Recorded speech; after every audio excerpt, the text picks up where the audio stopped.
Jai Jai Ram Om Jai Ram Jai Ram Jai Jai Ram Om Shri Ram Jai Ram Jai Jai Ram Om Shri Ram Jai Ram Jai Jai Ram Om Shri Ram Jai Ram Jai Jai Ram Om Shri Ram Jai Ram Jai Jai Ram Om Shri Ram Jai Ram Jai Jai Ram Om Shri Ram Jai Ram Jai Jai Ram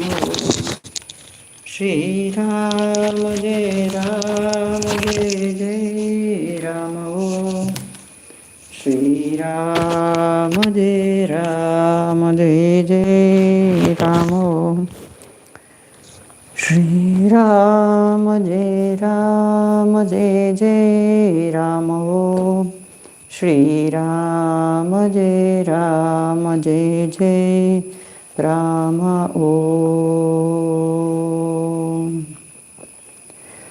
Om Shri Ram Jai Ram Jai Jai Ram Om Shri Ram Jai Ram Jai Jai Ram Om Shri Ram Jai Ram Jai Jai Ram.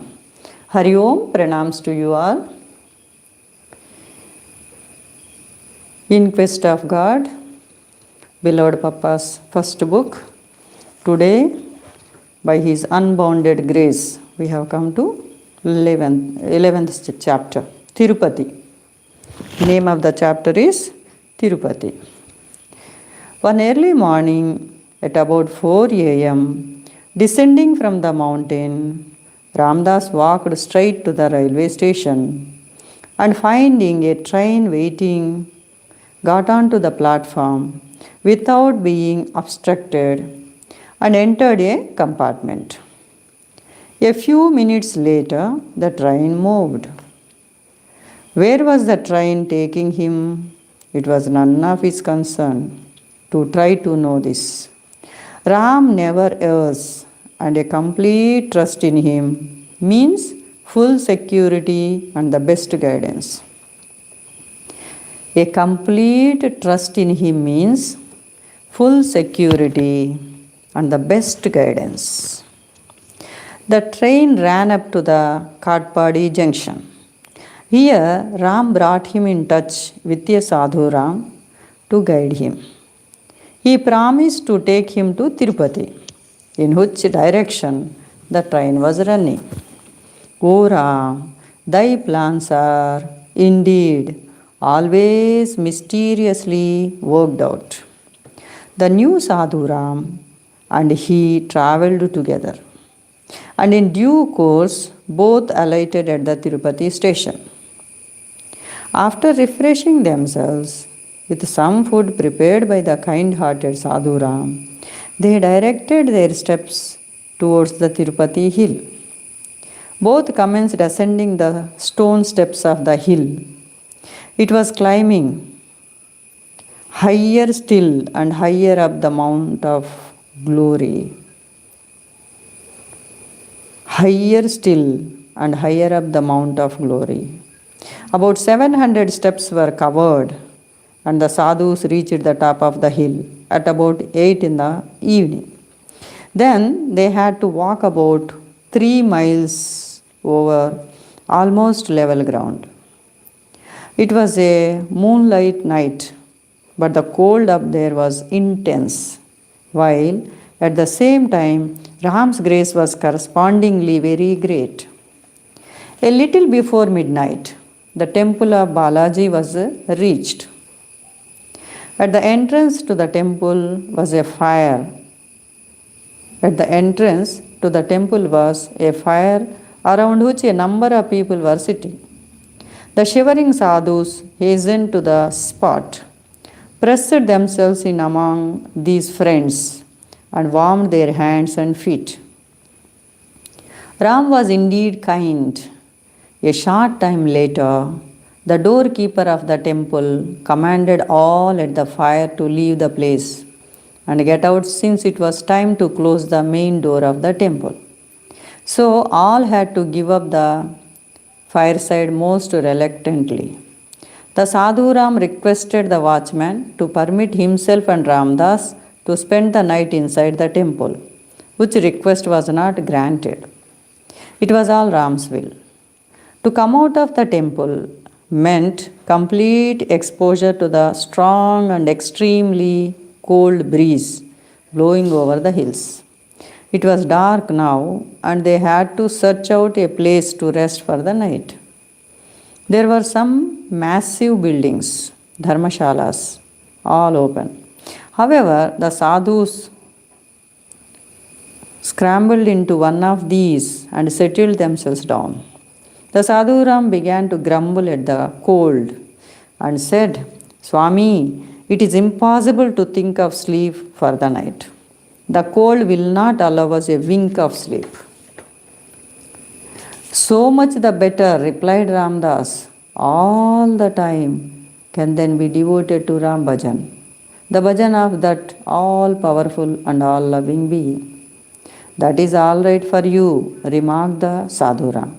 But I should suggest a move from this place as soon as the day breaks. One more night in this flight shall certainly stiffen us into sheer logs of wood. Receiving no reply from Ramdas, who was then engaged in the meditation of Ram, the Sadhu Ram laid himself down and twisted himself into the shape of the figure of 8, at the same time covering his body with a thin cotton cloth, the only spare cloth he had. This cloth was too small to fully cover him, in spite of assuming a position in which his bent knees were drawn up to touch his very nose.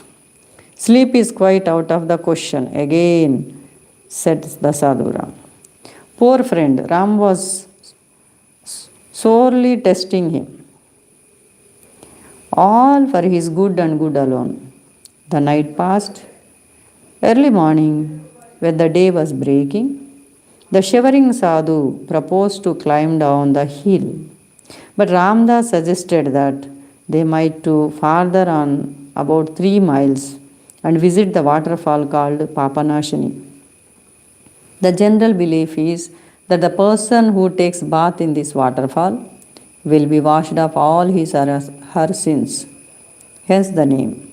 The Sadhuram, agreeing, both proceeded to this spot and bathed in the waters falling down a rock with great force. Since it was broad daylight now, the top of the hill in all directions was seen clearly. The beautiful landscapes and valleys that met the eyes were simply entrancing.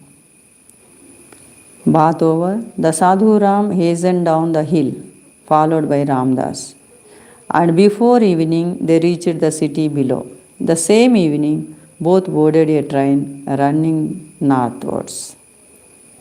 So this is how Tirupati chapter goes on.